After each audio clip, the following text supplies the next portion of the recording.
예순에 은퇴한 김씨. 아직 체력이 남아 컨설팅 일을 시작했습니다. 월 350만 원, 국민연금에 근로소득까지 노후가 든든해졌다고 생각했습니다.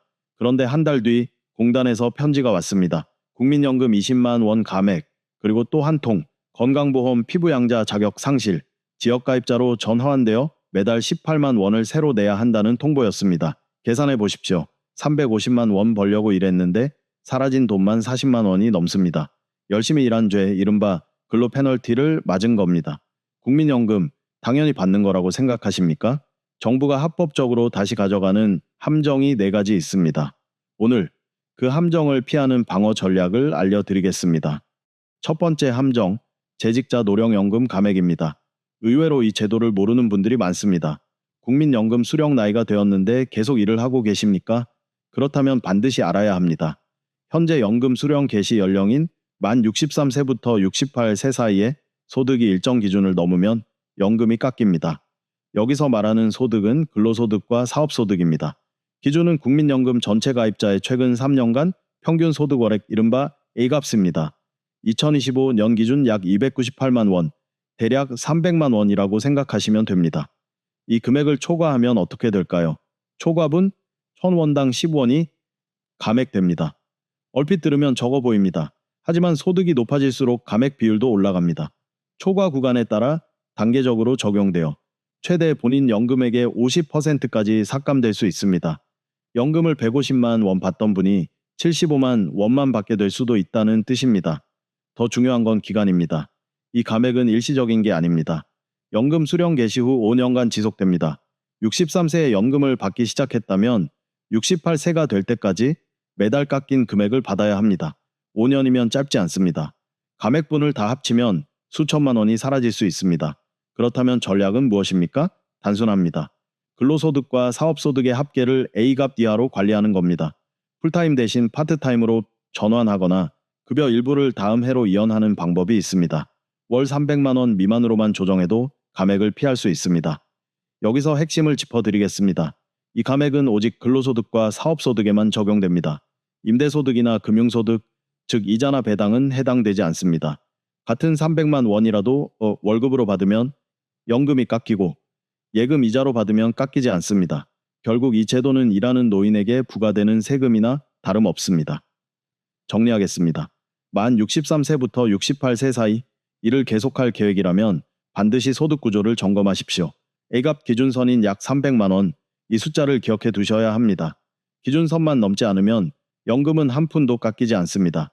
두 번째 함정, 건강보험 피부양자 자격 상실입니다. 2024년, 2025년 현재 가장 위험한 함정이라고 단언할 수 있습니다. 많은 은퇴자분들이 자녀의 건강보험에 피부양자로 등록되어 계십니다. 이 경우 본인이 내는 건강보험료는 0원입니다. 그런데 이 자격 영원한 게 아닙니다. 소득 요건을 초과하는 순간 박탈됩니다. 기준을 말씀드리겠습니다. 연간 종합소득 2천만 원, 이 선을 넘으면 피부양자 자격이 사라집니다. 여기서 종합소득이란 국민연금, 이자 배당, 임대소득, 근로소득을 모두 합친 금액입니다. 앞서 설명드린 재직자 감액은 근로소득과 사업소득만 따졌습니다. 하지만 건강보험은 다릅니다. 모든 소득을 합산합니다. 그래서 더 무섭습니다. 구체적인 예를 들어보겠습니다. 국민연금으로 매달 160만 원을 받는 분이 계십니다. 연간으로 환산하면 1920만 원입니다. 2천만 원 미만이니 안전합니다. 피부양자 자격 유지, 건강보험료 0원입니다. 그런데 이분이 은행 예금에서 이자 소득 100만 원이 발생했습니다. 총소득이 2천만 2백만 원이 됩니다. 단 200만 원 초과했을 뿐입니다. 하지만 결과는 치명적입니다. 피부양자 자격 박탈, 지역가입자로 전환됩니다. 지역가입자가 되면 무슨 일이 벌어집니까? 건강보험료가 소득뿐 아니라 재산에도 부과됩니다. 본인 명예주택, 자동차까지 보험료 산정에 포함됩니다.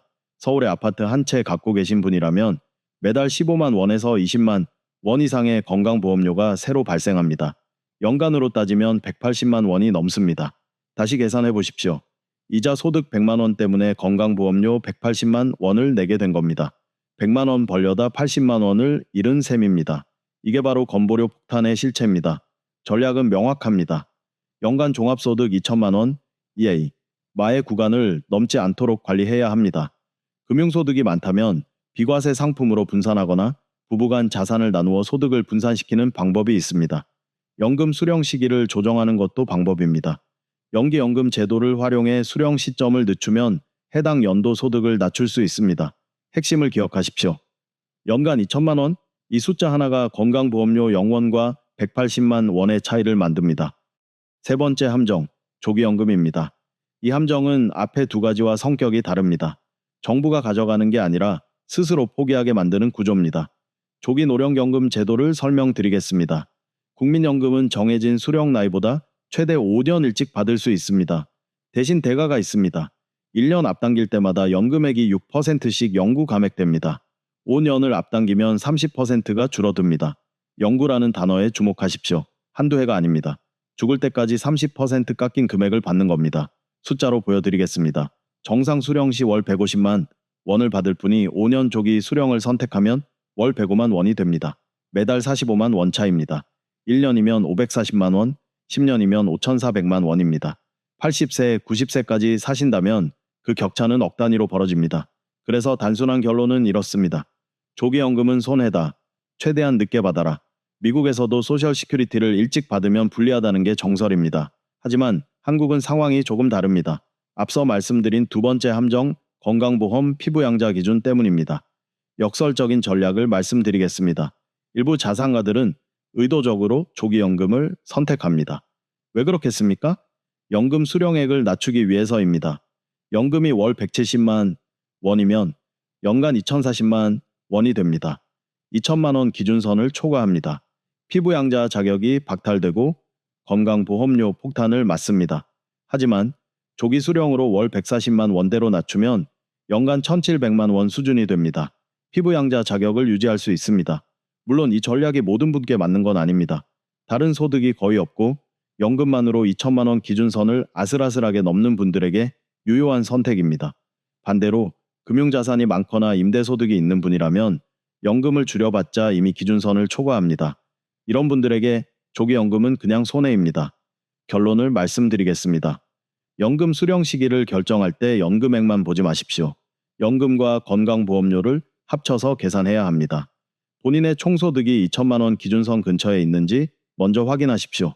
그 숫자에 따라 조기 수령이 독이 될 수도 있고 오히려 약이 될 수도 있습니다. 네 번째 함정, 채무로 인한 압류입니다. 앞에 세 가지 함정이 소득과 관련된 것이었다면 이번 함정은 전혀 다른 영역입니다. 바로 빚입니다. 현실을 직시하겠습니다.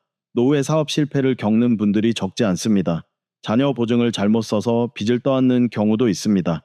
예상치 못한 채무가 발생하면 채권자들은 압류에 들어갑니다. 부동산, 자동차 그리고 은행 계좌까지 동결됩니다. 여기서 많은 분들이 오해하는 부분이 있습니다. 국민연금은 압류가 안 된다고 알고 계십니다. 맞습니다. 국민연금법 저18조는 연금 수급권을 보호합니다. 연금 받을 권리 자체는 압류, 양도, 담보, 제공이 금지되어 있습니다. 하지만 여기에 치명적인 허점이 있습니다.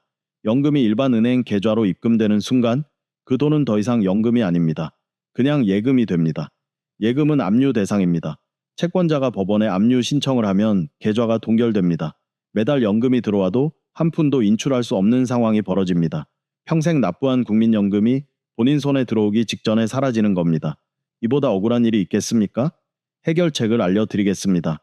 국민연금 안심통장입니다. 정식 명칭은 행복지킴이 통장입니다.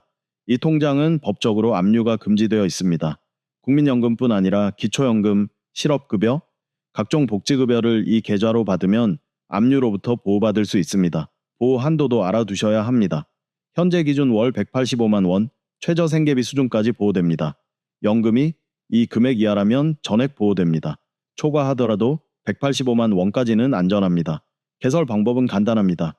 주요 시중은행 어디서나 만들 수 있습니다. 신분증과 연금 수령 증빙 서류만 있으면 됩니다. 기존의 일반 계좌로 연금을 받고 계셨다면 국민연금공단에 연락해서 수령 계좌를 안심통장으로 변경하시면 됩니다. 중요한 건 타이밍입니다. 채무 문제가 발생한 후에는 늦습니다. 이미 압류가 들어간 계좌는 보호받을 수 없습니다. 현재 사업을 하고 계시거나 보증을 서신 적이 있거나 조금이라도 채무 위험이 있다면 지금 당장 안심통장을 만드십시오.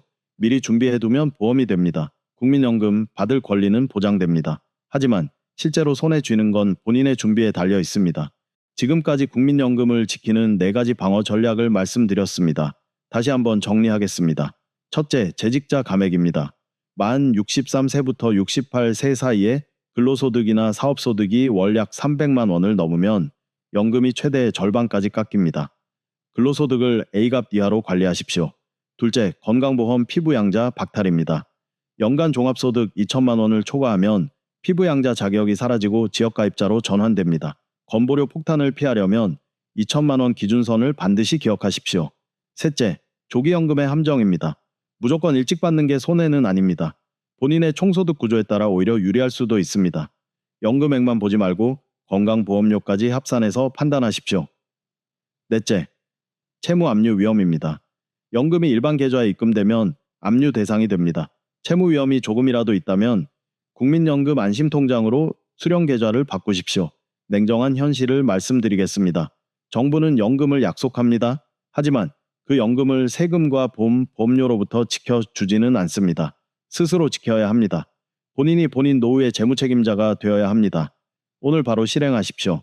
국민연금공단 앱에서 본인의 예상 연금액을 확인하십시오. 다른 소득과 합쳐서 연간 2천만 원이 넘는지 계산해 보십시오. 만약 넘는다면 지금부터 전략을 세워야 합니다. 여러분의 연금, 여러분이 지키십시오.